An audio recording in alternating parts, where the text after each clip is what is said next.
RCI 13h07. Ce 17 mai, c'est la journée internationale contre l'homophobie en Martinique.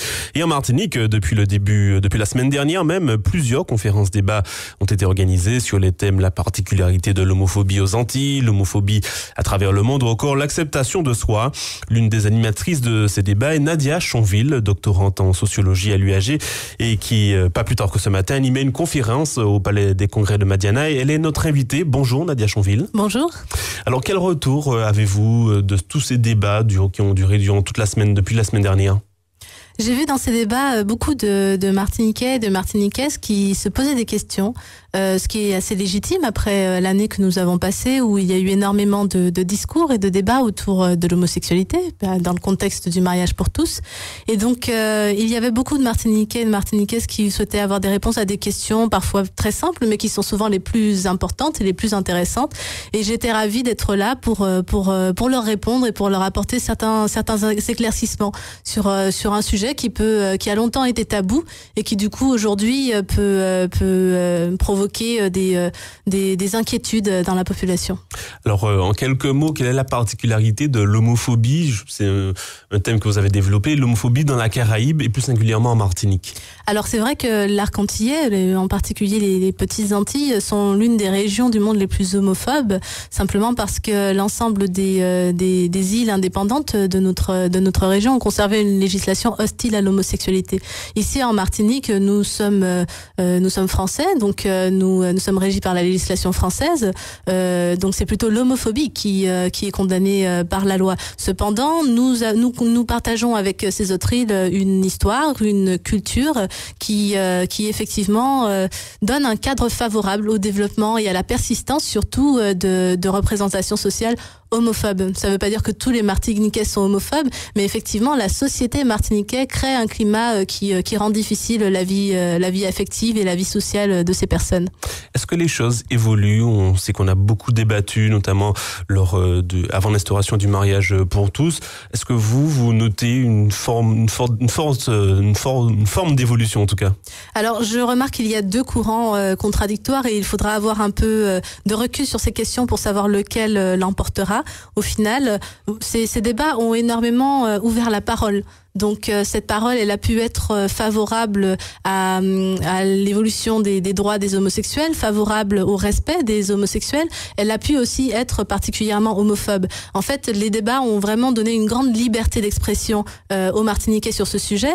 Les Martiniquais qui étaient indifférents à ces questions, mais avaient des interrogations, ont pu se poser des questions. On a pu du coup les retrouver lors des nombreuses conférences qui ont eu lieu. Les Martiniquais qui étaient plutôt favorables ne se sont pas forcément beaucoup manifestés parce que être favorable, c'est aussi mettre sur vous la suspicion que peut-être vous seriez homosexuel.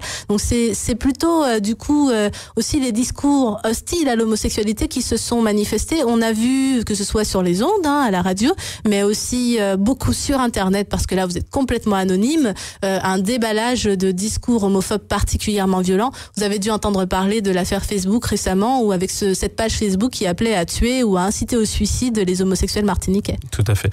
Beaucoup d'extrêmes, en tout cas, ont été dévoilés, qu'ils soient positifs ou négatifs, en tout cas dans les deux cas. Mais est-ce que vous pensez que dans le futur, même si vous disiez que notre société est plus généralement assez homophobe, est-ce que les choses pourraient évoluer favorablement et que le terme homophobie disparaisse quasiment des bouches locales ?